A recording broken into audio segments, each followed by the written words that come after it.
Dear Chairman, dear panelists, I will present my case presentation. My case is the left-man disease in combination with instant restenosis. I talk about clinical history. A 70-year-old male, cattle risk factor, hypertension and dyslipidemia. In 2013, he presented with chest discomfort and he was diagnosed unstable angina. He was treated with the 2 DES in LDD, second generation, and he feel he proud of because he feel his coronary stent were PCI by American interventionists who come to Vietnam. In 2017, he was hospitalized for chest pain. This time, he was treated with more DES in LDD. So in LDD, have a 4 stent. After discharge treatment, clopidogrel, aspirin, atorvastatin, bisoprolol. He is relatively stable for many years. Sometimes he chest pain on infusion. 3 months ago, angina with mild exercise, a CCS 2 and 3. Recently, he suffered worsening angina, chest discomfort, even arrest. He refused cataract surgery for a long time. He was referred to our lab urgently for coronary angiogram. About ECG, a general or normal, except left axis deviation due to left anterior fascicular block. Echocardiogram mild reduce of ejection fraction, 51%. Angiogram, left man disease. LCA, left man, trunk to distal left man, 50 to 70%. Involve both of ostium of LAD and circumflex. LAD have an instant restenosis. Prop ostium to prop segment is type 3. Stenosis 70 to 90%. And the mid is type 4, CTO instant restenosis. The circumflex 60 to 70 of proximal segment. Russia is okay, my diffuse stenosis. This is the right coronary artery. I think it's okay. My stenosis. This is the lab. As you see, the lab disease transpercussion lesion of 50 to 70 stenosis involve both of ostium, have a 4 stent, and the proximal segment instant restenosis type 3, and in the mid segment type 4 CTO. You can see left man disease very clearly. So, what we do now? With procedural strategy, how would we do? We define DES, DCB, rotor ablator, cutting balloon, and C balloon for 3 lesions. The first left man disease, transdistal left man involve both of ostium of LAD and circumflex. 2, instant restenosis type 3 of ostium to proximal segment of LAD.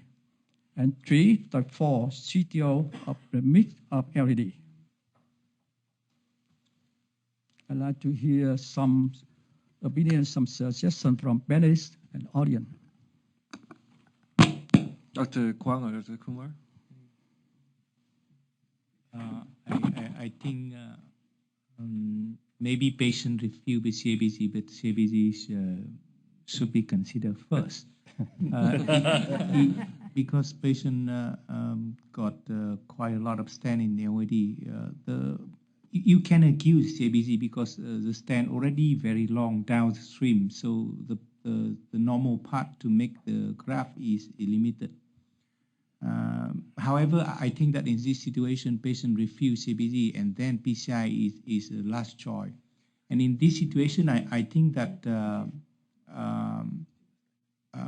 I try to revascularization the LAD and then do the drug-coating balloon in this situation, because put the 6th and number 5th or number 6 stent or 7 stent is, I think, is to make the patient got a more chance to restenosis. So DCB obviously is my first choice in this situation.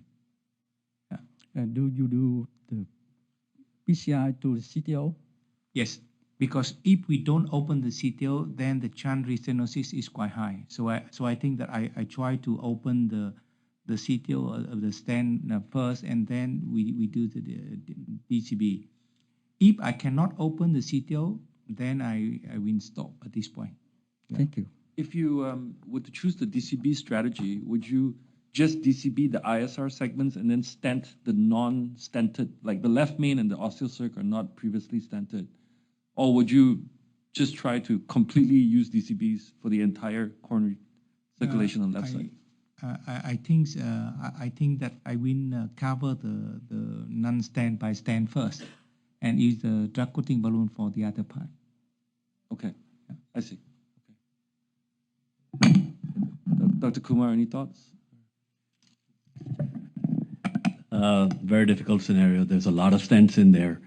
I think the important thing is to minimize the further stent length that we're going to put in because of obvious discussions about restenosis.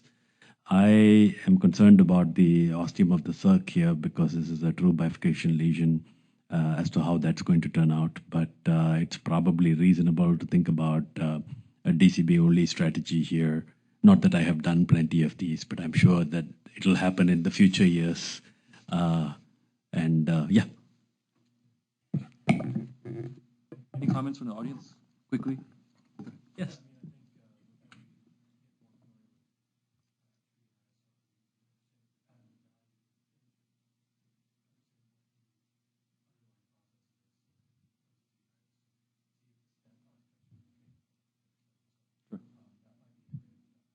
Yeah, that's now, this with the new SCAI guidelines on stent failure, they're also pushing that agenda, right? We should really be imaging all stent failure. And as you know, because the lesion is very severe, very calcified, how we can use IVI before we make incision?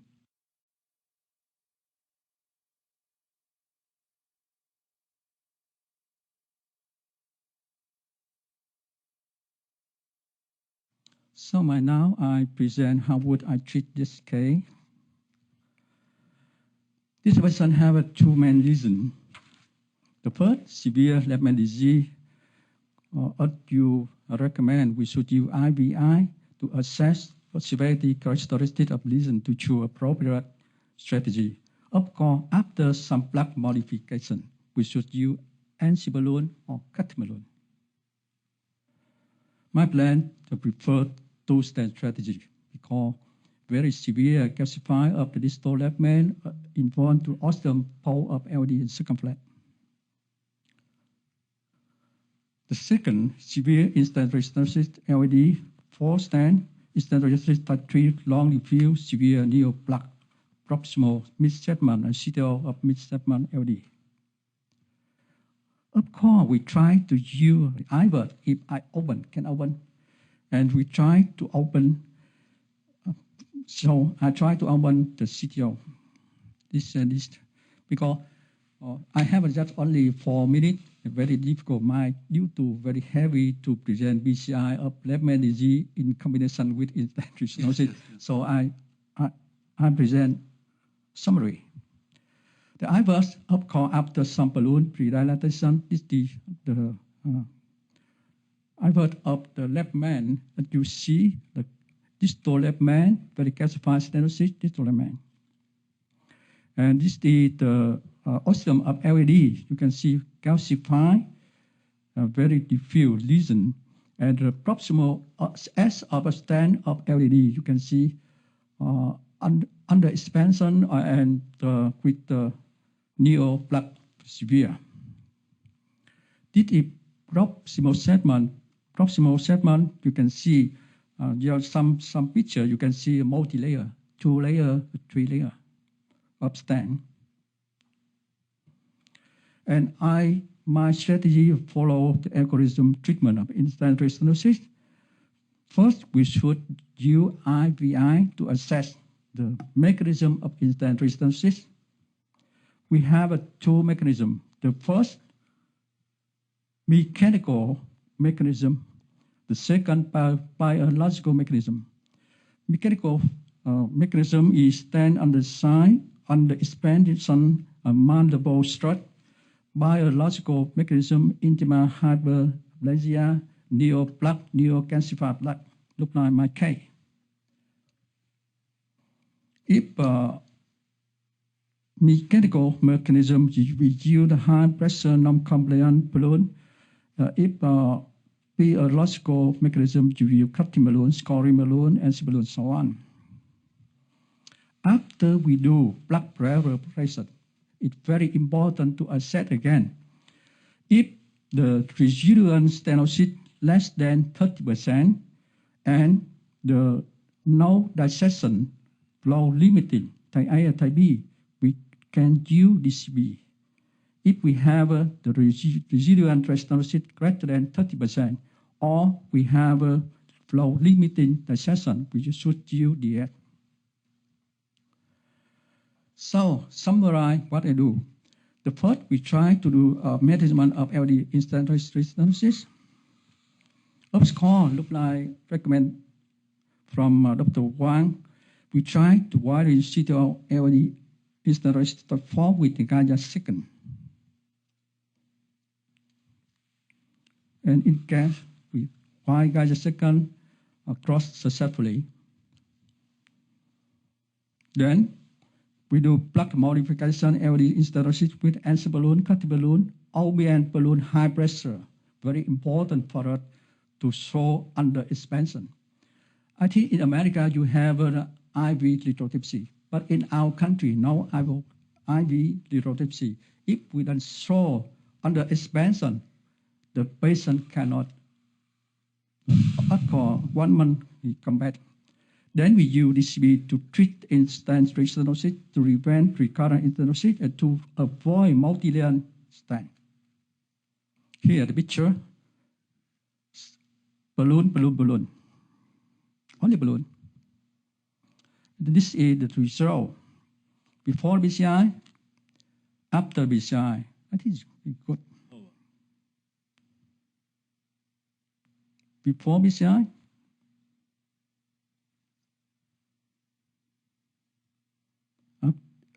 okay, sorry. This is stage 2. Stage 2, I management of Lehman disease with the 2-stent technique. This is before PCI. Lehman disease.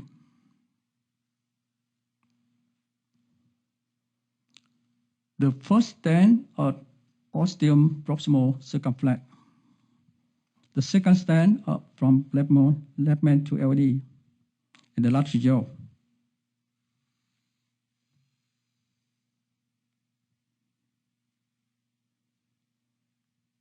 One more again. I think the result is okay. And after we recall IVERT again. The upper is pre-PCI and lower post-PCI. Upper PCI, we can recall only the left main, ostium, and proximal segment of the LAD. Upper and lower, we can recall all the LAD and left main. We can see from the left to the right, ostium of left main, distal left main, ostium of LAD, proximal of LAD, distal of LAD. I think the result is excellent. So we paid attention a little bit about this device, very important for do instant restenosis with DCB. A lot of balloon. You can see compliant balloon, NC balloon, scoring balloon, OBN high pressure balloon, and DCB the last.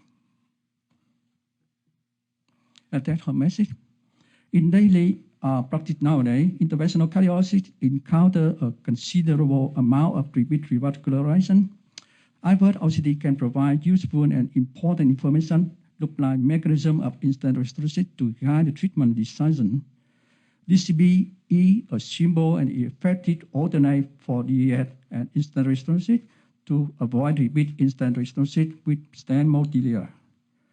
DCB also to utilize in combination with DES to manage very complex instant restenosis. DAS and DCB should be complementary. We call hybrid PCI approach. Successfully, but preparation is very important for DCB. And the last, in the case of very challenging lab disease, many state PCI may be reasonable choice, particularly very high procedure risk. Thank you so much for your attention. Congratulations on that excellent case and that very nice demonstration of the hybrid DCB to just simply decrease the stent burden. I mean, as well as the application in cases of a multi-layered ISR. So that was very nice. Thank you.